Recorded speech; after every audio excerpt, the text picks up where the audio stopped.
ओम नमस्ते ज्योतिराजाय विवेकानंद सूरय सच्चित् सुख स्वरूपाय स्वामिने तापहारिणे। আমরা স্বামী শিশু সংবাদ পড়ছিলাম, কিন্তু আজকে কুম্ভ সম্পর্কে কথা হয়েছিল আগের দিনে। আবার কুম্ভ সম্পর্কেই হবে না স্বামী শিশু সংবাদ হবে? যদি কুম্ভের কিছুটা অংশ বলার পরে বলেছিলাম কুম্ভ সম্পর্কেই কথা হবে, তাই তো? কারণ আমাদের এবারে আমরা বুঝতে পারছি যে কেন আগের মুনি ঋষিরা পৌরাণিক গল্পের অবতারণার মাধ্যমে শিক্ষাগুলো দিতেন। সরাসরি শিক্ষা, সেটাকে বলা হয় বেদের যে অংশটা শিক্ষাকাণ্ড, সেটা হচ্ছে উপনিষদ, ওটাকে যেন বেদান্ত বলা হয়। আর বাকি পরন্ত ক্রিয়াকাণ্ড আছে, অনেক কিছু আছে। এরপরে চলে আসে পৌরাণিক অনেকগুলো অধ্যায়, প্রচুর পুরাণ আছে। বিভিন্ন পুরাণের গল্পের মাধ্যমে ঋষিরা চেয়েছিলেন মূল তত্ত্ব গল্পের আকারে প্রকাশ করা, যাতে আমাদের বুঝতে সুবিধা হয়। আমরা কোনটাকে বুঝতে পারি না, আমাদের মতো করে বুঝতে হবে। যে কারণে দেবী দুর্গা একদম যেন বাড়ির মায়ের সঙ্গে ছেলেরা সব মামার বাড়ি যাচ্ছে, সেরকম একটা অবস্থা। বুঝতে পেরেছেন?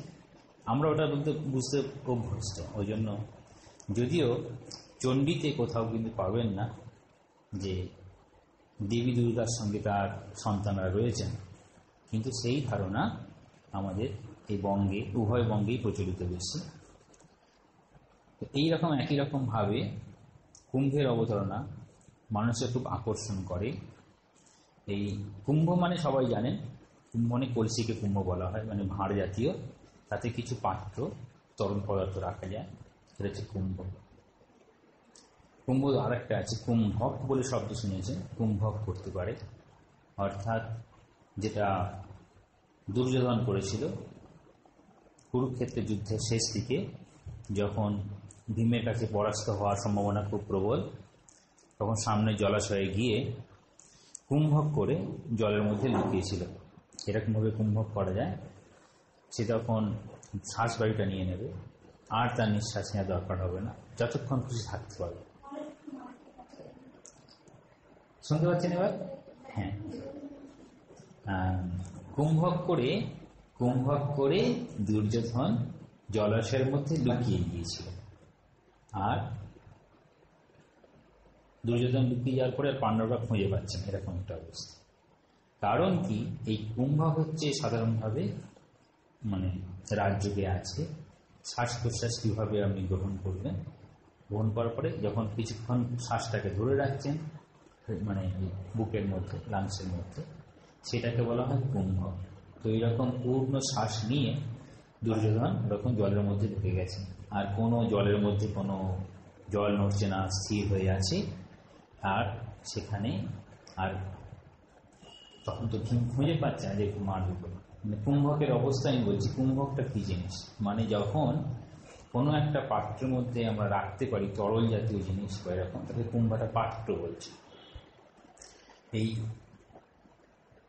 কুম্ভ স্নান যেখানে হয়, সেটা যে সময় হয় সেটা বলে কুম্ভ যোগ।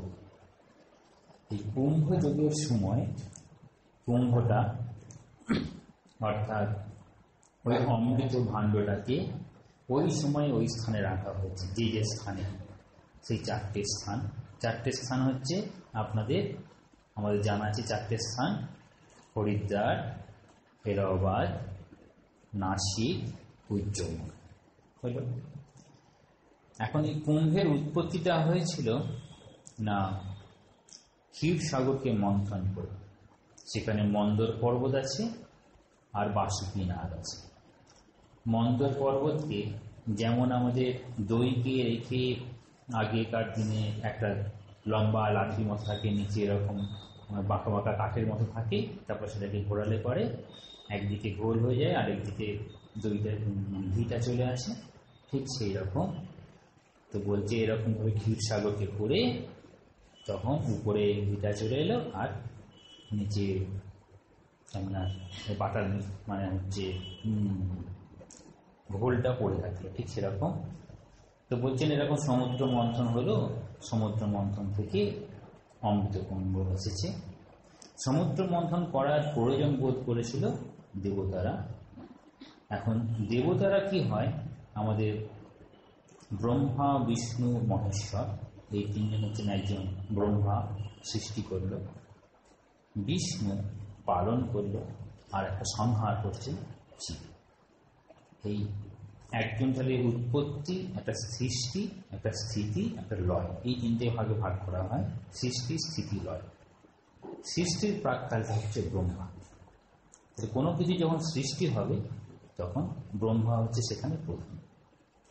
ব্রহ্মা নিজে দুরকম মত আছে, যদিও একটা মত হচ্ছে ব্রহ্মার পুত্র প্রজাপতি, তারই সন্তান 10 জন হয়। আর একটা মত হচ্ছে যখন ব্রহ্মা নিজে স্বয়ং চাইছেন যে আমারই এই একম এব বহুস্বামী, আমি এক বহু হব, তখন তিনি 10 জনের সৃষ্টি করেন মানসপুত্র। এই মানসপুত্রের মধ্যে একজনের নাম দক্ষ। দক্ষ 13টা কন্যা সন্তান ছিল, তার মধ্যে 2 জন প্রধান, একটা হচ্ছে দিতি আর একটা হচ্ছে অদিতি। এই 13 জন সন্তানই একজন মুনি ঋষির সঙ্গে বিবাহ হয়। 13 জন সন্তানেরই একজন মুনি ঋষির সঙ্গে বিবাহ হয়, তার নাম হচ্ছে কোনো কোনো মতে কশ্যপ, কোনো কোনো মতে কাশ্যপ। কোথাও আকার দেওয়া আছে, কোথাও আকারটা নেই। তাহলে কাশ্যপের সঙ্গে বিবাহ হলো দিতি এবং অদিতির সঙ্গে আরো 11 জন কন্যা, সবগুলোই দক্ষিণ। এবার দিতির পুত্ররা দৈত্য, অদিতির পুত্ররা দেবতা, বাবা কিন্তু এক কাশ্যপ। তাহলে একজন বাবা হচ্ছেন। আর তখন এরকম ঋষিদের প্রার্থনা করে কন্যাদেরকে দান করতেন আরেকজন ঋষি। এরকম তখন কিন্তু এই ধরনের ধারণা, মানে ব্রহ্মচর্য, গার্হস্থ্য, বানপ্রস্থ, সন্ন্যাস, এরকমভাবে ধারণা কিন্তু আসেনি। ঋষিদেরকেও সাধারণভাবে যখন মুনি ঋষিরা বর্ণনা করছেন, তারাও সাধারণের মতো জীবনযাপন করছেন, কিন্তু চিন্তা ভাবনা সবসময় উচ্চ। আর ভারতবর্ষের অবস্থান বলছেন এমন, এখানে খাবারের কখনো অসুবিধা হয় না। তাহলে তার জন্য খাবার উৎপাদনের জন্য শস্য উৎপাদনে খুব বেশি কষ্ট করতে হতো না, বিশাল শস্য ক্ষেত্র রয়েছে। তো এখানে এইরকম মুনি ঋষিরা, তাহলে কাশ্যপের সঙ্গে দিতি এবং অদিতির সঙ্গে আরো 11 জন এই দক্ষ প্রজাপতির কন্যাদের বিবাহ হলো। বিবাহের পরে এদের যে সন্তান, একদিকে দেবতা আর একদিকে দৈত্য। এই যেমন 2 ভাইয়ের মধ্যে যেমন সম্পত্তি ভাগ হয়, ঠিক সেই রকম দেবতারা কোনোভাবে নিজেদের, আমাদের কি বলা হয়, যেমন চেয়ারগুলো থাকে, লোকগুলো পাল্টে পাল্টে যায়, বিভিন্ন অফিসে রিটায়ারমেন্ট হয়, আবার নতুন লোক চলে আসে। এই দেবতাদের বলা হয় পদ।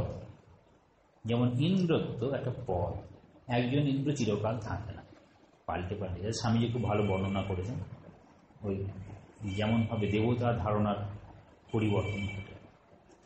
তো এই চেয়ারগুলো পাল্টে পাল্টে যায়, চেয়ারটা থাকে, মানুষটা পাল্টে যাচ্ছে। ঠিক সেই রকম দেবতাদের কোনো খারাপ কাজের জন্য তাদের তখন সব কজন দেবতার গদি চলে যাওয়ার অবস্থা হয়েছে। মানে আমাদের যেমন এখন দেখি না, বিভিন্ন দেশে বিভিন্ন, আমাদেরও হয়, কিছুদিন ছাড়া ছাড়া একজন করে পাল্টে পাল্টে যায়, মানে পলিটিক্যাল ইস্যুতে যেমন পাল্টে যায়, একই রকম। তো দেবতারা এরকম খারাপ কাজ কিছু করে ফেলেছে, তাদের গদি চলে যাওয়ার উপক্রম। তখন বলছে কার কাছে যাওয়া যায়? তখন বলছে 2 জনের কাছে যাওয়া যেতে পারে। একটা হচ্ছে শিবের কাছে যাওয়া যেতে পারে, তাকে কোনো রকমের বুঝিয়ে দিতে পারলে পারে একদম ফল হবে, কিছু না কিছু দিয়ে দেবে। পরে কি হবে তার ঠিক নেই। সবসময় দেখা যায় শিবের ক্ষেত্রে এত আপন ভোলালো, খুব সহজেই সব কিছুকে মানে নিজে সন্তুষ্ট হয়, আবার তার উপাসকদের তারা বর দান করে থাকে, এমনভাবে বর দিয়ে দেয়। শিবের খুব মানে খুব কাইন্ড হার্টেড বলতে পারেন, খুব দয়ালু, ভীষণ দয়ালু। তো এই শিবের এরকম কাছে গেছে, শিব বলছে আমার কিছু করার নেই, ওইখানে আমি কিছু করতে পারবো না, তোমরা গিয়ে সব ব্রহ্মাকে ধরো। এবার বিষ্ণুরও তাই, বিষ্ণু বলছে আমি কিছু করতে পারবো না, তোমরা ব্রহ্মাকে ধরো। না আচ্ছা মুশকিল, ব্রহ্মা কিন্তু ওই চট করে কিছু দিয়ে দেবে সেরকম কোনো পক্ষপাতী নয়, যে তোমাদের কিছু করতে হবে, যেমন আমরা করে পাই করতে। তখন তিনি বললেন যে তোমরা এই ক্ষীর সমুদ্রকে মন্থন করো, তাহলে সেখান থেকে কিন্তু গরলও উঠবে, অমৃত উঠবে, দুটোই উঠবে, কিন্তু গরলও উঠবে আর অমৃত উঠবে। এখন গরল উঠলে তোমরা কি করবে? গরল যদি কোনো রকম পান করে ফেলেছে, ব্যাস তোমরা মৃত্যু। আর তাহলে অমৃত যদি পান করো তাহলে তোমরা অমর হয়ে যাবে, আর তোমরা একই রকম পদ পেয়ে যাবে। এখানে হচ্ছে সমস্যা। দেবতারা ভাবলো যে আমাদেরকে তো কাজটা দিয়েছে, আমরা আবার একই জায়গায় পৌঁছাবো, কিন্তু এই এত বড় কাজ তো একারা করতে পারবো না। দেবতারা শারীরিকভাবে যতটা না মানে বলশালী, তার থেকে বেশি বলশালী হচ্ছে বুদ্ধিতে। দেবতাদের বুদ্ধি খুব বেশি, তারা কোনো না কোনোভাবে একটা কিছু একটা করে নেবে, করে ঠিক আগিয়ে চলে যাবে। দেবতাদের বুদ্ধি খুব বেশি। এটা দুটো জাতির কথা মনে করতে পারেন, পরবর্তীকালে পাবেন। বলা হয় আর্য এবং অনার্য দুটো জাতি ভারতবর্ষের মধ্যেই রয়েছে। আর্যরা ভৌতিকভাবে খুব উন্নত অনার্যদের তুলনায়। দণ্ডকারণ্য এরকম একটা জায়গা। দণ্ডকারণ্য হচ্ছে দণ্ড, মানে এটা কখনো এমন একটা জায়গায় অবস্থান করছে, কখনো দ্রাবিড় নিচের দিকে দক্ষিণ ভারতের লোকেরা রাজত্ব করেছে, কখনো উত্তর ভারতের লোকেরা রাজত্ব করে। মাঝামাঝি জায়গা দণ্ডকারণ্য। দেখবেন আমাদের যখন ভারতবর্ষের ম্যাপটা দেখবেন, দণ্ডকারণ্য জায়গাটা হচ্ছে মাঝামাঝি জায়গা। কখনো এরা দ্রাবিড় দ্বারা শাসিত, কখনো আর্য দ্বারা শাসিত। রামচন্দ্রের সময় রাম এই অযোধ্যা থেকে দণ্ডকারণ্যে গেছে। তাহলে বোঝা যাচ্ছে যে কখনো কখনো এই আমাদের ভারতবর্ষের ইতিহাস হচ্ছে এমনভাবে প্রকাশ করা আছে চরিত্রের আকারে, আর সেই চরিত্রের আকারে প্রকাশ করতে গিয়ে আমাদের কথায় আছে ওরকম যে রূপের বর্ণনা, মানে আমাদের দৈহিক গঠনের যে বর্ণনা, দৈহিক গঠনের বর্ণনা অনুযায়ী বর্তমানে আমরা মানে কি উত্তর ভারত কি দক্ষিণ ভারত পুরোটা হচ্ছে মিশ্র প্রজাতি। আমরা দ্রাবিড়ও নই, আমরা আর্যও বলতে পারি। আর্যদের যেমন এটা বলা হয় আসলে আফগানিস্তানের দিকে বা পাকিস্তানের দিকে বা কাশ্মীরের দিকে, এই অঞ্চলটাতে ওই সিন্ধু নদের পাশাপাশি যা ছিল আর্যরা ছিল, তাদের দিক থেকে যেরকম ছিল বর্তমানে আমরা সব মিক্সড হয়ে গেছি, একসঙ্গে মিশে গেছে। তো এই যে মিশে যাচ্ছে, এখানে বলা হচ্ছে আর্য এবং অনার্যের মিলন ঘটে যাচ্ছে। আর ওখানে ছিল একটা শক্তি যখন পারছে না, মানে দেবতারা পারছে না, ওরা এবার কার সঙ্গে হাত মেলাচ্ছে না দৈত্যদের সঙ্গে হাত মেলাচ্ছে। যে কোনো কাজ যখন আমরা করতে চাই, তাহলে একজন বুদ্ধিমান লোক যেমন চাই, তেমন একজন বলশালী লোক চাই কাজটা করবে। ঠিক সেরকম শক্তির দিক দিয়ে ওদের খুব বেশি। বাসুকীনাথকে দড়ি করলো, আর মন্দর পর্বতকে ওই রকম করলো যেটা দিয়ে ঘোরাতে পারে, ঘুরিয়ে এবার উঠলো। ওঠার পরে অমৃত, আর প্রথমেই কিন্তু গরল উঠেছে। গরলটা যখন ওঠে, এবার গরলটা যদি সাধারণ দেবতা বা অসুর কেউ যদি খায় তো তার মৃত্যু হবে। ওরা প্রত্যেকেই বুঝতে পারলো এই গরলটা একমাত্র ধারণ করতে পারেন স্বয়ং শিব। তো শিবকে কি করলে, শিবের স্তুতি করলে পারে, শিব কিন্তু সঙ্গে সঙ্গে খুব মানে খুশি মনে গরলটা খেয়ে নিয়েছে, মৃত্যু হতে পারে। সেই জন্য ওটা গলার মধ্যে এই নীলকণ্ঠ নাম হয়েছে। কিন্তু ওপর একটা খুব সুন্দর ঘটনা, এটা বুঝতে পারা যায় দুরকম দিক দিয়ে বলা হবে। একটা পৌরাণিক দিক দিয়ে, মৃত্যু আসন্ন, এবার তিনি মায়ের শরণাপন্ন, নিজ স্ত্রী শরণাপন্ন হলেন, গিয়ে মাতৃসুধায় তার জীবনটা ফিরে এলো। মাতৃসুধাকে অমৃতের সঙ্গে তুলনা করা হয়। এখানে হচ্ছে সন্তান বা স্বামী যেমনই হোক না কেন, মায়ের কাছে কিংবা স্ত্রীর কাছে সবসময় ক্ষমার যোগ্য, সেটা দেখানো হচ্ছে। যাই করে ফেলুক না কেন, তার প্রাণ রক্ষার জন্য, মানে সন্তানের প্রাণ রক্ষার জন্য যেমন মা যতটা উদ্গ্রীব হবে, একই রকমভাবে স্বামীর প্রাণ রক্ষার জন্য তার সতীসাধ্যী স্ত্রী কিন্তু উদ্গ্রীব হবে, যেটা আমরা বেহুলা লক্ষিন্দর এরকম অনেকগুলো গল্প আছে, এরকম দেখা যায়। ওখানে শিবের ঘটনাটা ওই রকম। এরপরে তাহলে এখন বরলের পাঠটা হয়ে গেল, থাকলে এবার অমৃত। প্রথম থেকেই ছিল যে যা কিছু ওখান থেকে উঠবে সব সমান ভাগ করে মানে দৈত্য এবং দেবতাদের মধ্যে ভাগ হবে। এবার দেবতাদের বক্তব্য হচ্ছে, তোমরা যখন একদম এই বরলটা নাওনি, তাহলে তোমাদের এখন আমি অমৃতটা দিচ্ছি। এখানে একটা ট্রিক হলো, বুঝতে পেরেছি। প্রথমে বললো যা উঠবে ভাগ করে নেব।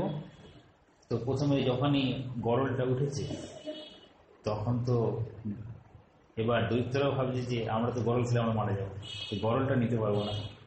এরা সেইটাকে কাজে লাগালো, মানে ওইটাকে কাজে লাগে, তোমরা যখন যেহেতু তোমরা গরলটা একদম নাওনি, তাহলে তোমরা অমৃত পাবে না। কিন্তু দেবতা ছাড়বে না। এইবার দেবতারা করে দেবতাদের পিছনে পড়ে গেছে। এইখানে হচ্ছে যখনই দেবতাদের পিছনে পড়ে গেল, তখন দেব আর অসুরদের মতো যুদ্ধ হলো। সেই যুদ্ধটা চলেছিল প্রায় 12 বছরের মধ্যে। ওদের মানে দেবতাদের দৃষ্টিতে 12 দিন, আর সেটা সাধারণ জীবের কাছে 12 বছর, মানে পৃথিবীর 12টা বছর লেগেছে। এই 12 বছরের যে সময় যখন যখন এই কুম্ভটা যে যে স্থানে রাখা হয়েছে, নক্ষত্র স্থান এই দুটো বিষয়কে বিচার করে সেই সময়টাকে নির্ধারণ করে বলা হয় কুম্ভ যোগ। আর যেখানে রাখা হয়েছে সেখানে কুম্ভ স্নান ক্ষেত্র এরকম বলা। তাহলে যেখানে রাখা হলো, সেখানে যখন রাখা হয়েছে তখন নাকি 2-1 ফোঁটা পড়েছিল অমৃত, তো সেই জন্য সেটা হচ্ছে কুম্ভ স্নান ক্ষেত্র নাম হলো। সেই ক্ষেত্রে 4টে। আর যে সময় রাখা হয়েছিল সেই সময়টা তিথি নক্ষত্র এবং স্থান বিচার করে সেই সময়টার নাম দেওয়া হলো কুম্ভ যোগ। এই কুম্ভ যোগ অনুযায়ী বিভিন্ন সময়, একই সময় হবে না, কোথাও শীতকালে হবে, কোথাও গ্রীষ্মকালে হবে, এইরকমভাবে কুম্ভ যোগ হবে। এবার এই কুম্ভ যখন রাখলো, তাহলে এবার কি অমৃতটা এই রাখার পরে শেষে এই 12 দিন যুদ্ধ যখন খুবই অসুবিধার মধ্যে পড়েছে, তখন যেহেতু ব্রহ্মা পাঠিয়েছিল এই যুদ্ধে, মানে অমৃত আহরণের জন্য পাঠিয়েছিল দেবতাদের, শেষে উপায় না দেখে ব্রহ্মা নিজে যাবে। তিনি নিজে মোহিনী নামে একটা রূপ ধারণ করবেন, নারী রূপ ধারণ করবেন।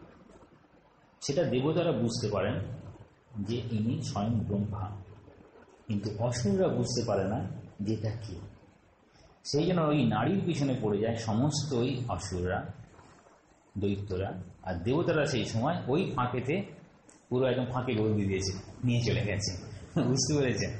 ব্যাস হয়ে গেল দেবতারা অমর, আর এই অসুররা বিনাশ।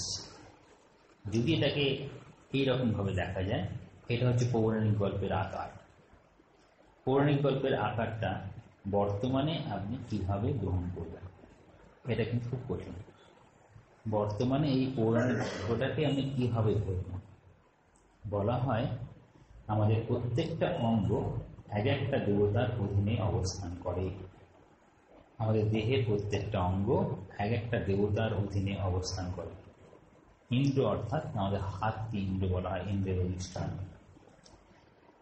তো আমাদের দেখুন, যখন যারা ঠিক ঠিক বৈষ্ণব পন্থা অবলম্বন করেন, তারা গ্রন্থিতে গ্রন্থিতে একটা করে চিত্র আঁকেন। দেখবেন এখানে একটা গ্রন্থিতে চিত্র আঁকলেন, এখানে গ্রন্থিতে চিত্র আঁকলেন, ঠিক আছে? এটা হচ্ছে এক একটা স্থান বলে নির্ধারণ করা হয়। আপনারা অনেকেই দেখেছেন, একে বলা হয় এই অং নমো ফং নমো গং নমো আছে না, তো অগ্নি নমো, বিভিন্ন স্থান আছে। ওই বিভিন্ন স্থানের দেবতাকে যেন এই আমাদের দেহ অবলম্বনেই আমরা যেতে পারি, সেটাকে বোঝানো হয়। এখানে এবার বোঝাচ্ছে আমাদের এই দেহে সমস্ত কিছু বর্তমান। আমাদের দেহটাই কখনো অসুর হতে পারে, আর আমাদের দেহটাই কখনো দেবতা হতে পারে। যখন আমরা ওই স্থানচ্যুত হয়ে যাওয়া, অর্থাৎ যে অঙ্গের যে কর্ম বিধেয়, সেই অঙ্গের সেই কর্ম যদি না করি, ধরুন আপনার হাত দিয়ে ভালো কর্মের জায়গায় খারাপ কর্ম হয়ে গেল, তখন এই হাতের যে দেবতা ওই গদিচ্যুত হয়ে যাবে। বুঝতে পেরেছেন? তখন কি করতে হবে, এই যে রজ্জু দিয়ে যে বাঁধা, এখানে রজ্জুটা বাসুকি নয়, অর্থাৎ ওটাকে বলছে কনসেন্ট্রেশন অফ মাইন্ড। যখন যেটা করব এক মনে করব, সেখানে আমার উভয় দিক মনে রাখতে হবে। উভয় দিক বলতে আমার যেমন দেবতাদের দিক মনে রাখতে হবে, সেরকম দৈত্যের দিক মনে রাখতে হবে। একটা কর্মটা যেরকম ভাবে হবে সেই অনুযায়ী ফল পাব।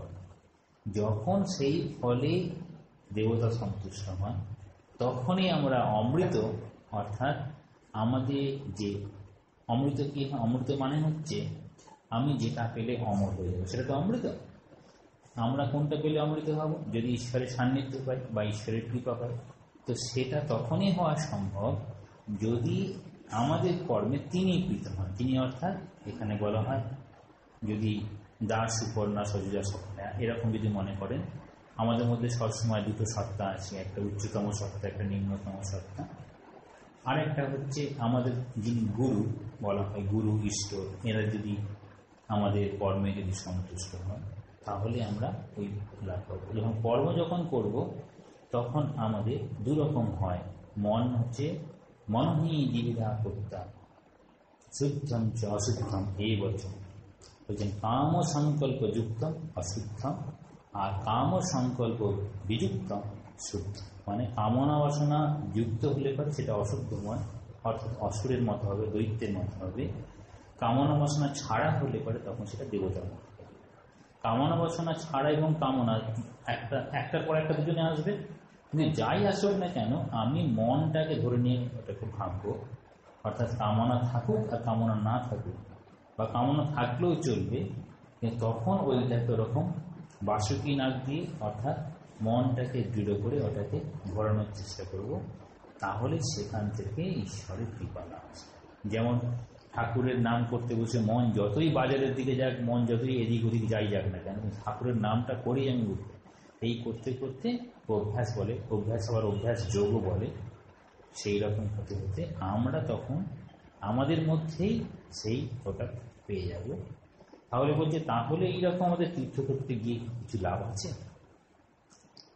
প্রতিটা জিনিসের দুটো দিক আছে, একটা হচ্ছে বাহ্যিক দিক আর একটা অন্তরের দিক। সহজ কথায় বলতে গেলে এটাকে বলা হয় ডেভেলপমেন্ট, মানে উন্নতি। একটা বলা হয় ইনফ্রাস্ট্রাকচার, মানে বাড়ি বিল্ডিং এসব করলে ইনফ্রাস্ট্রাকচার। আর হচ্ছে ইন্টারনাল, মানে যেটা একটা যদি স্কুল হয়, সুন্দর বাড়ি, সুন্দর ক্লাসরুম, সুন্দর বোর্ড আছে, চক ডাস্টবিন সব সুন্দর, কিন্তু পড়াশোনার মানটা ততটা সুন্দর নয়, তাহলে কি বলবেন? এক্সটার্নাল ডেভেলপমেন্ট হয়েছে, ইন্টারনাল হয়। আবার কোথাও দেখবেন সবগুলো ভাঙাচোরা, কিন্তু সেখানে খুব সুন্দর পড়ানো হয়। ইন্টারনাল ডেভেলপমেন্ট আছে, এক্সটার্নাল নেই, কিন্তু দুটোই দরকার। কেন? ধরুন আপনি খুব ভালো সুস্থ স্বাভাবিক জীবনযাপন করেন, কিন্তু আপনি কাপড় জামা যা পরেন নোংরা, তাহলে যে বাহ্যসূচি নেই, যে বাহ্যসূচি অন্তঃসূচি। অন্তঃসূচি মানে যেখানে হিংসা দেশ ঘৃণা থাকবে না, বাহ্যসূচি বাহ্যিকভাবে আমি পরিষ্কার থাকবে। এই দুটোকে পাওয়ার জন্য আমাদের কিন্তু লক্ষ্য রাখতে হবে।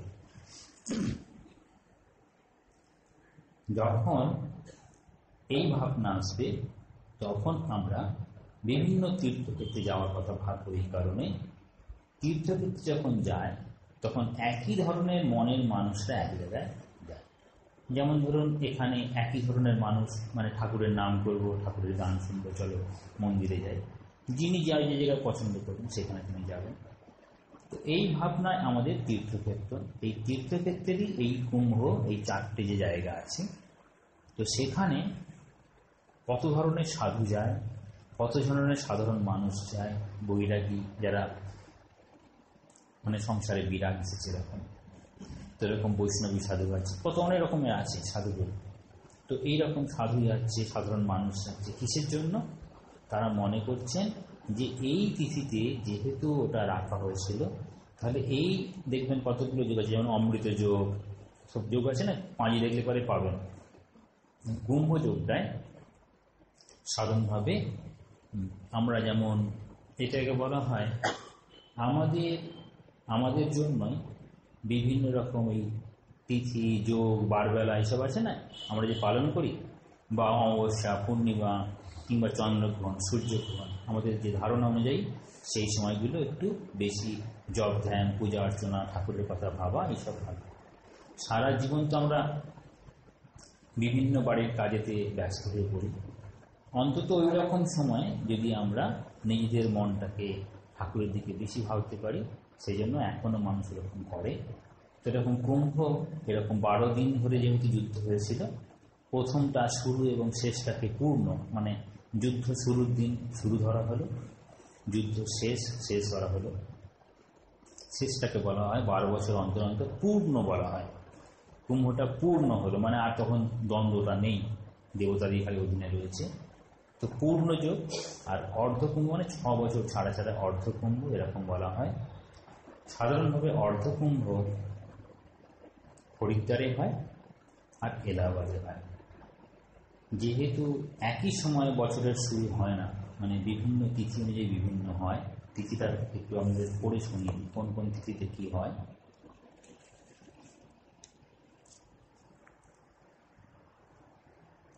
বলছে চৈত্র সংক্রান্তি বা মহাবিষুব সংক্রান্তিতে বৃহস্পতি কুম্ভ রাশির সহিত, বৃহস্পতি গ্রহ কুম্ভ রাশির সহিত এবং রবির মেষ রাশির সহিত মিলনের সন্ধিক্ষণে হরিদ্বারে পূর্ণ কুম্ভযোগ হয়। দেখুন সময়টা চৈত্র সংক্রান্তি বা মহাবিষুব সংক্রান্তি, সময়টা দিয়ে দিচ্ছে, তখন নক্ষত্রের কোথায় অবস্থান দিয়ে দিচ্ছে। একমাত্র হরিদ্বারে কুম্ভ রাশির সহিত বৃহস্পতির মিলন হয় বলিয়া প্রকৃত কুম্ভযোগ বলা হয়। ব্রহ্মকুণ্ডেই এই মুখ্য স্নান হইয়া থাকে। তাহলে এরকম হচ্ছে। আবার বলছেন পৌষ সংক্রান্তি বা মকর সংক্রান্তিতে বৃহস্পতির সহিত মেষ এবং রবির সহিত মকর রাশির মিলনের সন্ধিক্ষণে প্রয়াগের পূর্ণ কুম্ভযোগ হয়। স্থান আলাদা আলাদা। নাসিকে কুম্ভ মেলা হয় চাতুর্মাস্যের সময়। এই চাতুর্মাস্য হচ্ছে যখন এই ত্যাগী সন্ন্যাসীরা বা গৃহস্থ যারা বানপ্রস্থী যারা আছে বিভিন্ন তীর্থক্ষেত্রে ঘুরে বেড়ায়। এই 4 মাস, অর্থাৎ যে সময় সাধারণভাবে বর্ষা হয় তখন আর কোথাও যেতে পারে না, এবার চাতুর্মাস প্রায় 4 মাসের মতন। তো মানে সব মিলিয়ে বর্ষার অবস্থান 4 মাসের মতো। এই 4 মাস কোনো জায়গায় অবস্থান করাকে চাতুর্মাস্য হয়। ঠাকুর করতেন চাতুর্মাস্য, কামারপুকুর গেছে। আষাঢ়ের শুক্লা একাদশী হইতে কার্তিকের শুক্লা একাদশী পর্যন্ত চাতুর্মাস্য কাল। শ্রাবণ মাসে বৃহস্পতির সহিত মঙ্গল এবং শুক্রের সহিত সিংহ রাশির মিলনের সন্ধিক্ষণে পূর্ণ কুম্ভযোগের প্রধান ও প্রথম স্থান হয়। তাহলে স্থান বিশেষে আপনার রাশি নক্ষত্র পাল্টাচ্ছে, কিন্তু যোগটা একই, কুম্ভযোগ। আবার বলছেন বৈশাখী পূর্ণিমাতে রবির সহিত মেষ ও বৃহস্পতির সহিত সিংহ রাশির মিলনের সন্ধিক্ষণে উজ্জয়িনীতে পূর্ণ কুম্ভযোগের প্রধান স্থান হয়। এই স্থানে একটি স্নান হয়। এখানে বেশি স্নান হয়, মানে জায়গায় বিভিন্ন রকম স্নান আছে সে বলা হয়। তো এখানে এরকম বলা হচ্ছে। তাহলে আমাদের কুম্ভযোগের কুম্ভ স্নানের কতগুলো মানে টেকনিক্যাল টার্ম আছে, সেগুলো আমি বলছি এবার। একটা হচ্ছে আস্থানা। আস্থানা হচ্ছে বলা হয় তখনকার সাধুদের কোনো জায়গা ছিল না। এরপরে আচার্য শঙ্কর এসে 4টে জায়গায় মঠ স্থাপন করলেন। ঠিক আছে, 4টে জায়গা স্থাপন করে ওনার নিজের 4 জন শিষ্যকে পাঠালেন। যেমন সিংড়িতে পাঠিয়েছেন, এরকম বদ্রীতে আছে, 4টে জায়গায় পাঠিয়েছেন। তো সেখান থেকে এবার বিভিন্ন যে সম্প্রদায় আসছে ওরা ভাগ করে দিল যে 10টা টোটাল সম্প্রদায় থাকবে। সাধুদের তো কোনো থাকার সেরকম জায়গা ছিল না, তো সাধুদের থাকার জন্য তখন মধ্যযুগ বলে উল্লেখ করছে, ঠিক নাম দিচ্ছে না। তো সেই সময় সাধুদের থাকার জন্য বিভিন্ন জমিদার, জায়গিরদার বা রাজা তারা একটা করে জায়গা দিয়ে দিচ্ছে যে তোমরা এই জায়গায় থেকো। অর্থাৎ বিভিন্ন জায়গায় ঘুরে ঘুরে বেড়াচ্ছিলেন, সেই জায়গায় একটা জায়গা থাকা হবে, তার নাম হলো আস্তানা। এই আস্তানাটা পরে শব্দের রূপান্তর হয়ে গিয়ে হলো আখড়া। আমরা এখন আখড়া বলি, জুনা আখড়া, নির্বাণী আখড়া, এই যে সব আমরা আখড়া বলি। এই আখড়ার আগে নাম ছিল আস্তানা। এই আস্তানায় গিয়ে বিভিন্ন ধরনের সাধুরা থাকত। বলা হয় দু ধরনের সাধু, একটা নাগা সন্ন্যাসী আর একটা পরমহংস সন্ন্যাসী। তাহলে দুটো সম্প্রদায়, নাগা সম্প্রদায়, পরমহংস সম্প্রদায়। নাগা সম্প্রদায়ের কোনো বস্ত্র তারা রাখতেন না, আর পরমহংস সম্প্রদায়ের মানুষরাই, সাধুরাই, তারা বিভিন্ন জায়গায় গিয়ে এই জনহিতকর শাস্ত্রীয় শিক্ষাগুলো দিতেন। এই আখড়ার মধ্যে ওই যে যারা পরমহংস গোত্রের, তাদের যিনি প্রধান, অর্থাৎ যিনি এই শাস্ত্র শিক্ষাগুলো দিতেন, তাদেরকে বলা হচ্ছে পঞ্চ। নাম ছিল পঞ্চ প্রথম দিকে, ওই জন্য বলা হয়, যেহেতু একটা জায়গা থেকে আরেকটা জায়গায় ঘুরে ঘুরে যেতেন, নাম হলো রমতা। রমতা মানে ঘুরে, রমতা সাধু বলে, সাধু বলছেন রমতা সাধু, ঘুরে ঘুরে বেড়ানোকে রমতা বলে। আর এই জন্য রমতা পঞ্চ নাম হলো। এই রমতা পঞ্চ নামটা পরে গিয়ে হলো মণ্ডলীশ্বর, মানে যিনি প্রধান। মণ্ডল হচ্ছে মণ্ডলী, আমরা বলি এটাই মণ্ডলী, মানে গোষ্ঠী হলো। তাহলে আস্তে আস্তে নামের পরিবর্তন হলো, তখন হলো মণ্ডলীশ্বর। এই মণ্ডলেশ্বর নামটা পাওয়া যাচ্ছে প্রথমে যখন হর্ষবর্ধনের সময় এই মণ্ডলেশ্বর নামটা চলে এসেছে। যদিও এখনো আখড়া নামটা আছে, কিন্তু রমতা পঞ্চ নামটা আর ব্যবহার হয় না। আখড়া থেকে সরাসরি এখন আখড়ার যিনি প্রধান তাকে মণ্ডলেশ্বর বলা হয়, কিন্তু রমতা পঞ্চ আর ব্যবহার হয় না। যেহেতু আখড়া থেকে একটা আখড়া থেকে আরেকটা আখড়ায় যে সব পরমহংস গোত্রের সন্ন্যাসীরা শিক্ষা দিয়ে যেতেন, তাদেরকে তো পঞ্চ বলা হতো, কিন্তু এখন আর পঞ্চের রকম ধারণা নেই। মানে আখড়াতেই থাকেন, তার আখড়া বিভিন্ন জায়গায়, কিন্তু এরকম ঘুরে ঘুরে শিক্ষা দেওয়ার আর সেরকম নেই। এই হর্ষবর্ধনের সময় সেটা পাওয়া যায়। হর্ষবর্ধন প্রধানত দুটো জায়গায় দুরকম উল্লেখ আছে। কোথাও বলা হয় তিনি এলাহাবাদের ওখানে 5 বছর ছাড়া ছাড়া নিজের রাজ্যের যে ভান্ডার থেকে, কোষগৃহ থেকে সাধারণ সাধু এবং গরিব দুঃখীর জন্য দান করতেন। কোথাও আছে 5 বছর, কোথাও আছে 6 বছর। যদি 6 বছর ধরে নেওয়া হয় তাহলে আমরা পূর্ণ কুম্ভ এবং অর্ধ কুম্ভ বলতে পারি। আর সেই সময় দুটি বিভাগ ছিল। তখন একদিকে ছিল বৌদ্ধ সন্ন্যাসীদের প্রভাব, আর একদিকে এই প্রাচীন প্রথাগত যে সন্ন্যাসী। তাহলে দুটো সন্ন্যাসীর প্রধান ছিল, একটা হচ্ছে বৌদ্ধ আর একটা প্রাচীন প্রথাগত। হর্ষবর্ধনের কিছুটা ভাব ছিল বৌদ্ধ ধর্মের দিকে, কারণ তখন দান, দয়া আর মনের দিক থেকে উদারতা, এইটা হচ্ছে বৌদ্ধ ধর্মের একটা শিক্ষা। তাহলে এই রকমভাবেই আমাদের সাধারণের মানুষের মনে এই কুম্ভ সম্পর্কে ধারণা এসেছে। আমরা আজও মনে করি কুম্ভ স্নান করে আমাদের এরকম উন্নতি লাভ হয়। সেখানে এই কুম্ভের অমৃত অর্থাৎ পুণ্য ফল সেটা আমরা পেয়ে থাকি বলে আমাদের ধারণা। তীর্থক্ষেত্রে দুটি ধারণা আছে। একটি ধারণা হচ্ছে তীর্থ নিজেই খুব, এখানে বলা হয় আধ্যাত্মিক প্রভাবে নিজে খুব জাগরিত, প্রত্যেক তীর্থের একটা মাহাত্ম্য এটা। আর একটা বলা হয় যতক্ষণ না আমি ওই তীর্থের যে মন নিয়ে যাওয়া দরকার সেরকম মন আমার না হচ্ছে, তো তীর্থের দেবতা আমাকে আকর্ষণ করতে পারে না। যখন বলা হয় অনেক সময় সব ঠিক হয়েও অনেকেই তীর্থক্ষেত্রে যেতে পারেন না, তখন মনে করতে হবে তীর্থের দেবতা আমাকে এখনো ডাকেন। বুঝতে পেরেছি, মন খারাপ করার কিছু নেই, তো ঠাকুরের কাছে প্রার্থনা করতে হয়। স্বামী ওঙ্কারানন্দজি বলতেন তীর্থের একটা ভীষণ ফল আছে, কারণ তীর্থে গেলে পরেই মন স্বাভাবিকভাবে ঈশ্বরের দিকে মন যায়, সেজন্য মাঝে মাঝে তীর্থে যাওয়াও ভালো। আবার স্বামীজি বলছেন তীর্থে কৃত পাপ মানে অপকর্ম, তীর্থে ক্ষেত্রে যদি কেউ অপকর্ম করে তার আবার প্রায়শ্চিত্ত হয়, এটাও খেয়াল রাখবেন। তীর্থে গিয়ে কোনো কারণে আমি যদি পাপ কাজ করে থাকি তার কিন্তু প্রায়শ্চিত্ত হয় না। এটা স্বামীজি সাবধান মানি করেছেন যে তীর্থক্ষেত্রে গিয়ে যেন কেউ কখনো পাপ কাজ না করে থাকে। এই পাপ বলতে ঈশ্বরের অভিমুখে যাওয়াটা পুণ্য, ঈশ্বরের বিমুখে যাওয়াটা হচ্ছে পাপ। এটা খেয়াল রাখবে। পাপ বলতে আপনি দৈহিক কোনো কর্ম বা মানসিক কর্মকে বলছেন, যদি মন থেকে ঈশ্বরীয় ভাব সরে যায় সেটা হচ্ছে পাপ।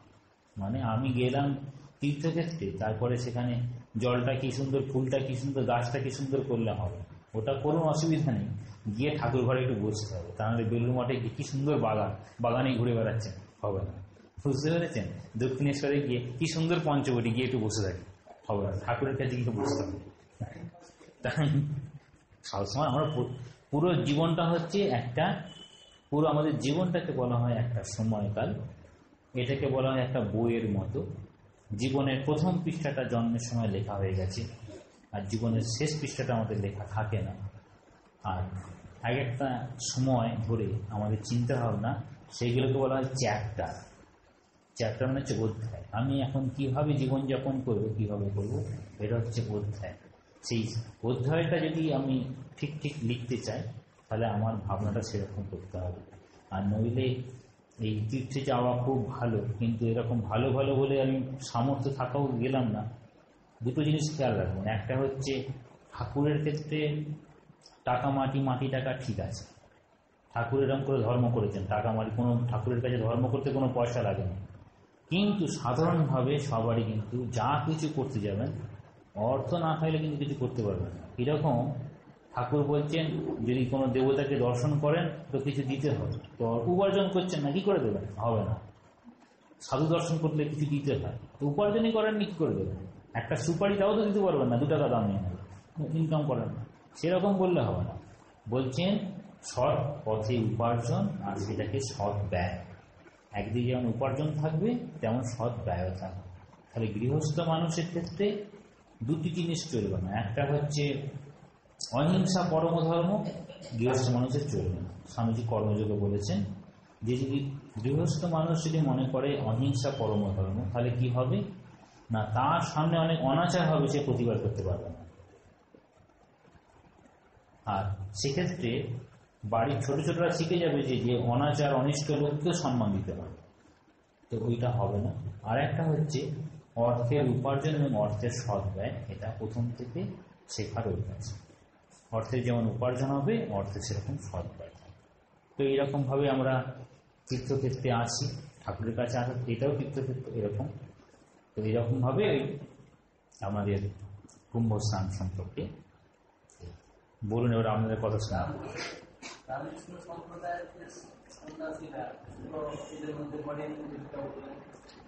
রামকৃষ্ণ মিশনের সন্ন্যাসীরা হয় পুরী সম্প্রদায়ভুক্ত। ঠাকুর সন্ন্যাস গ্রহণ করেছিলেন তোতাপুরীর কাছ থেকে। তিনি পুরী সম্প্রদায়ের সন্ন্যাসী ছিলেন, বেদান্ত মাটি, অদ্বৈত বেদান্ত। সেই জন্য রামকৃষ্ণ মিশনের সম্প্রদায়ের সকল সাধু পুরী সম্প্রদায়ভুক্ত। শেষের অংশটা লেখা হয় না, আমরা সেটা লিখি না। সেটা হচ্ছে কোনো নামের পরে শেষে ওরা পুরী বলে। আমাদের অনেক ক্ষেত্রে পুরী লেখা হয়, কিন্তু আমরা সম্পূর্ণ সেই পুরী মতটাকে অনুসরণ করি না। কারণ রামকৃষ্ণ মিশনের ভাবধারায় সেখানে সম্পূর্ণভাবে অদ্বৈত আমরা বলি না, সম্পূর্ণভাবে দ্বৈত বলি না, সম্পূর্ণভাবে বিশিষ্টাদ্বৈত তাও বলি না, সবগুলো সম্মিলিত রূপ। কারণ কোনো একটি ভাবে, স্বামীজি খুব সুন্দর বলেছেন, আমাদের যে গীতা বা উপনিষদ বেশিরভাগ আচার্য, যেমন রামানুজ, আচার্য রামানুজ, তিনি বিশিষ্টাদ্বৈত দিয়ে সমস্তকে ব্যাখ্যা করার চেষ্টা করেছেন। আচার্য শঙ্কর সব বিষয়কে অদ্বৈত বেদান্ত দিয়ে প্রতিষ্ঠা করার চেষ্টা করেছেন। স্বামীজি বলছেন যেটা যেরকম সেটাকে সেরকমভাবে প্রকাশ করলে অনেক ভালো হতো। জোর করে নিজ মতের দিকে নিয়ে আসতে গিয়ে ওর সঠিক অর্থ অনেকটা কি বলে হচ্ছে মোল্ডেড হয়ে গেছে, মানে ঠিক যেটা অর্থ হয় সেখান থেকে সরে এসেছে। ওখানে অনেক সময় স্বামীজি বলছেন যে সাধারণ মানুষের জন্য দুর্বোধ্য হয়ে গেছে। জিনিসটা সহজ ছিল। আমরা যেহেতু শ্রীরামকৃষ্ণ তোতাপুরীর কাছ থেকে দীক্ষা নিয়েছিলেন, সেই জন্য আমরা কিন্তু পুরী সম্প্রদায়।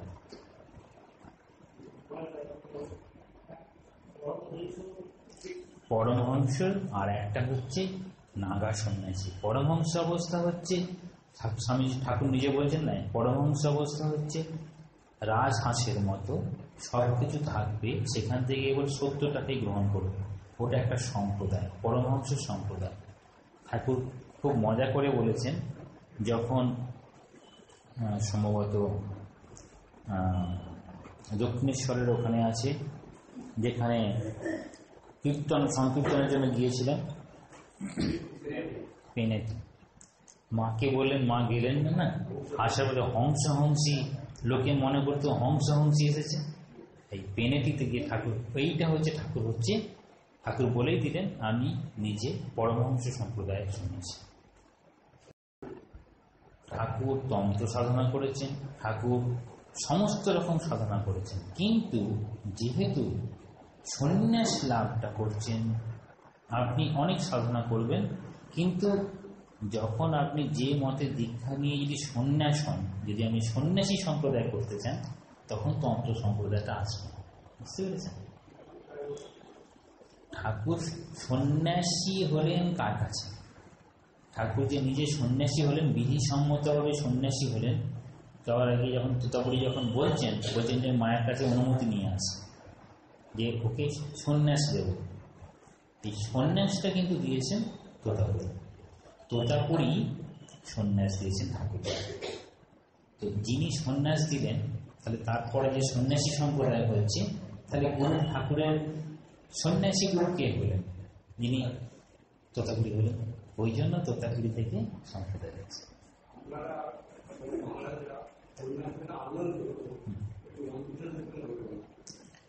রামকৃষ্ণের নামে পরে আনন্দ হয়নি, আমাদের পরে কেন আনন্দ হলো, এটা খুব ভালো। শ্রীরামকৃষ্ণ ঠিক কি নাম হতো এটা খুব বোঝা খুব মুশকিল, কারণ ঠাকুরের তো গদাই নাম ছিল। যেমন তোতাপুরি, তোতা নামটা তো সন্ন্যাসী নাম নয়, তোতা নামটা সন্ন্যাসী নাম নয়। এটা স্বামীজি ঠিক করলেন নামটা কি হবে। স্বামীজি আমাদের ঠিক করেছেন, স্বামী বিবেকানন্দ ঠিক করলেন আমাদের নামটা কি হবে। এই নামটা যখন ঠিক হবে, তখন উনি চাইছেন তাহলে নামের আগে স্বামী বসবে, নাম থাকবে, তারপর আনন্দ হবে, তারপরে পুরী থাকবে, কিন্তু পুরীটাকে আমরা অমিট করি। স্বামীজি নিজে অমিট করে দিন, না পুরীটাও থাকবে না, কিন্তু পুরী সম্প্রদায়ভুক্ত। এটা আমাদের এই সন্ন্যাসের মন্ত্রগুলো সমস্ত পরবর্তীকালে এই বিধিসম্মতভাবে নিয়ে আসেন আমাদের অভেদানন্দজি। অভেদানন্দজি পুরী সম্প্রদায়ের সাধুদের কাছ থেকে সম্পূর্ণ বিধিসম্মতভাবে যে সন্ন্যাস হয় তার তথ্যগুলো নিয়ে এসেছেন, মন্ত্র কীভাবে হবে সব কিছু। কিন্তু আমাদের আনন্দ নামটা এরকম বলা হয়, এই সচ্চিত আনন্দ আছে না, যে স্বরূপ, ব্রহ্মের যে স্বরূপ। আনন্দ হচ্ছে একটা অবস্থা যে আপনি কিছু পেয়ে আনন্দ পাবেন না দুঃখ পাবেন। যদি কষ্ট পান তাহলে দুঃখ, আর যদি আপনার আকাঙ্ক্ষিত বস্তু যদি পেয়ে থাকেন তাহলে আনন্দ। আমরা যেটা চাইলাম সেটা যদি পাই তাহলে আনন্দ, যেটা চাইলাম সেটা যদি না পাই তাহলে দুঃখ। এখন বলছেন আমি যদি যেটা চাইছি সেটা যদি পাই, অর্থাৎ নামকরণ হচ্ছে, বলা হয় নাম আর নামই অর্থে। এই নামকরণের মধ্যে অনেক কিছু ব্যাপার থাকে, যদিও সম্পূর্ণ সব করতে সত্য হয়ও না, কিন্তু চেষ্টা করা ভালো।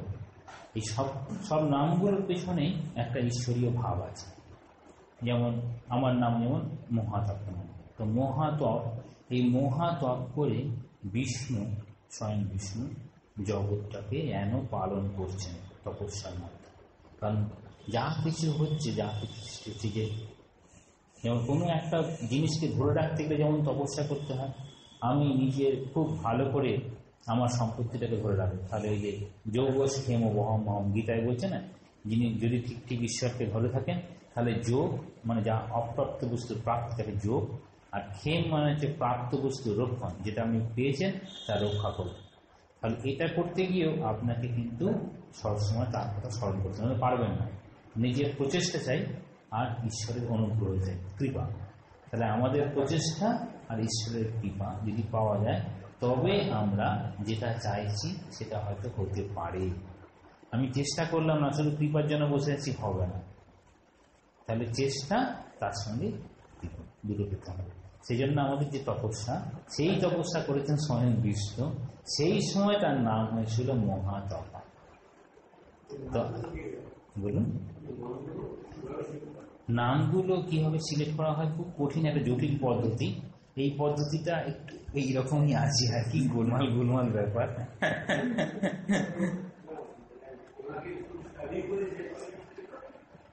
মোটামুটি ক্যারেক্টার অনুযায়ী ধরার চেষ্টা করা হয়। আমাদের তো অলমোস্ট অ্যাবাউট 10 years, তো 10 years ক্লোজ অবজার্ভ হই আমরা।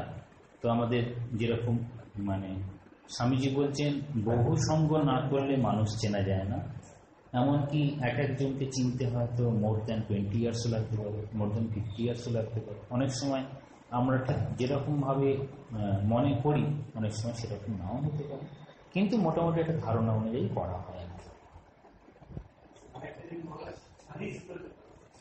শাহী মানে হচ্ছে, শাহী মানে ঠিক ঠিক, শাহী চিজ, শাহী হচ্ছে হিন্দি শব্দ, শাহী মানে ঠিক, এ শাহী চিজ হ্যাঁ, মানে আমি যেটা চিজ ঠিক ঠিক, এই সঠিক শাহী, শাহী শাহী ওইটা থেকে শাহী হয়েছে, শাহী। হ্যাঁ, ওটা বললে এরকম হবে। তো 4-5টার সময় বলতে এই যে নক্ষত্র গ্রহ সময়কাল যে পড়ে শোনালাম না আপনাদেরকে, ঠিক ওই সময়টা, ওই মুহূর্তটা কখনো দেখবেন পড়লো ভোর 6টা থেকে 6:30টার মধ্যে, ওই সময়টুকুই আপনার সাজেশন। তো আপনি কি করছেন, না আমি বিকেলে করে নিয়েছি, সেই একই রকম। এটা যতদূর সম্ভব হয় একটা মন নিয়ে করা হয়। হ্যাঁ, নাগা সন্ন্যাসী ঢুকতে দেয় না বলতে নাগাদেরকে প্রধান ধরা হয়। কারণ না, আমাদের কি হয়, আগে ছিল যিনি রক্ষা করেন আমাদেরকে, তিনি সামনে সামনে যাবেন, সমস্ত বিপদ যা কিছু আসবে তাদের উপর দিয়ে যাবে, এরকম ধারণা যা কিছু হবে। তো বিভিন্ন সময় বিভিন্নভাবে সাধুরা আক্রান্ত হয়েছে বিভিন্ন যুগে। তো এরা ওই নিজেদের জীবনের কোনো পরোয়া করে না, আর জীবনটা যেন উৎসর্গীকৃত ঈশ্বরের জন্যই।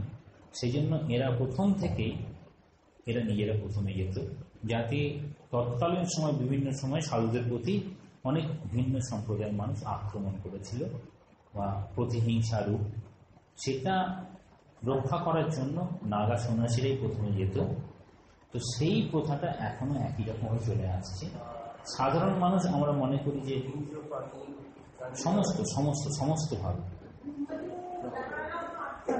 ওই কারণে আমরা, ওইটাই কারণ যে সাধারণ মানুষ বা এই সম্প্রদায়ের অন্যান্য সাধুরাও যাতে কোনো রকম বিপদের সম্মুখীন না হয়, সেই জন্য ওরা স্নান করার আগে একটা ভালি অর্থাৎ বল্লম, সেটাকে পুজো করে।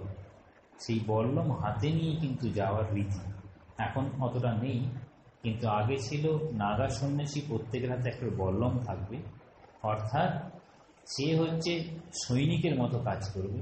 তার অন্যান্য সম্প্রদায়ের সন্ন্যাসী আর যারা অনুরাগী ভক্ত, তারা যাতে বিপদে না পড়ে সেই জন্য ওরা প্রথমে যাবে। আর ওটা হয়ে গেল কি পরের দিকে, না নাগারে গেলে স্নান করবে, ওটা সরে গেল। এই ছিল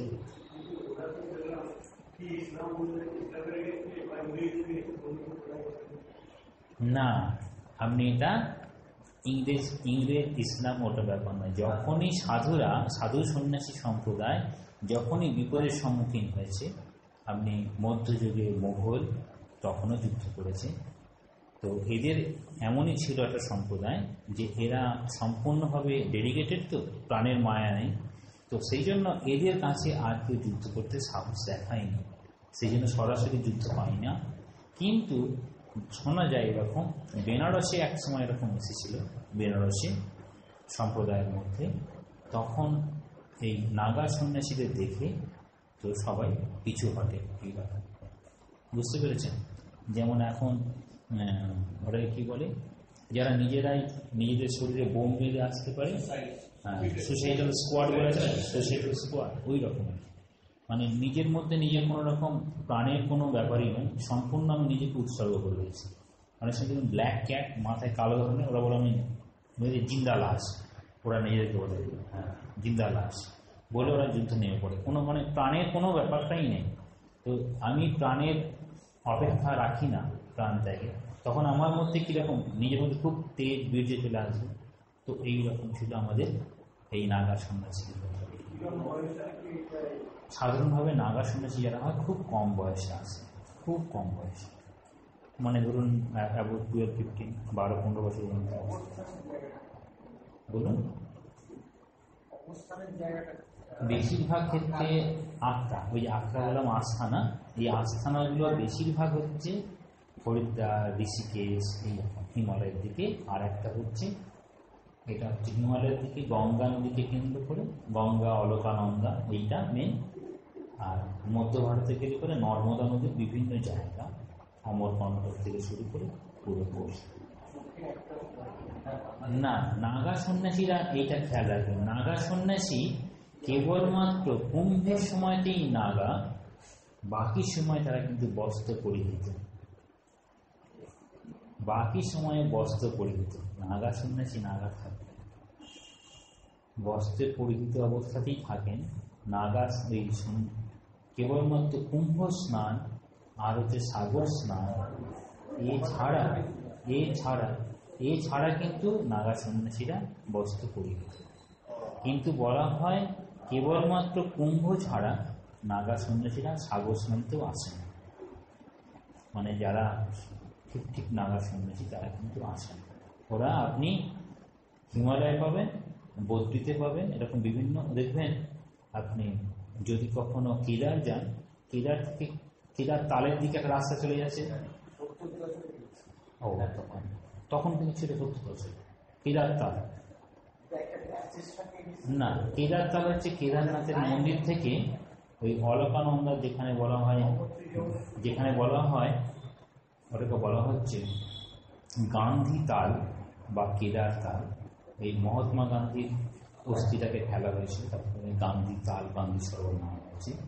অলকানন্দা মানে যেখান থেকে শুরু হয়ে আসছে, জলটা যেন একটা লেকের মতো হয়ে গেছে, তারপর সরু ধারের মতো এলো, তার একটা চোরা বালির মতো জায়গা, সেখানে পাহাড় উঁচু উঁচু মতো, সেখানে উঠলে পারে, সকালে উঠতে পারে, তারপরে উঠলে পারে পাটা ঢুকে যাবে চোরা বালির মতো। ওই দিকে যাওয়ার পথে আপনি বেশ কিছুটা লম্বা জায়গা, অন্তত 1-2 কিলোমিটার জায়গা, ওই কেদারনাথে যাওয়ার যে সময়, সেই সময় আপনি ওখানে নাগা সন্ন্যাসী দেখতে পাবেন। যদি নাগা অবস্থায় দেখতে চান তাহলে আমাকে রাত্রিতে যেতে হবে, দিনের বেলা সমস্ত পরিহিত কিচ্ছু নেই, রাত্রি দেখবেন ওরা ধুনি জ্বালিয়ে তখন ওরা উপাসনা করছে, ভেতরে বন্ধ। আপনারা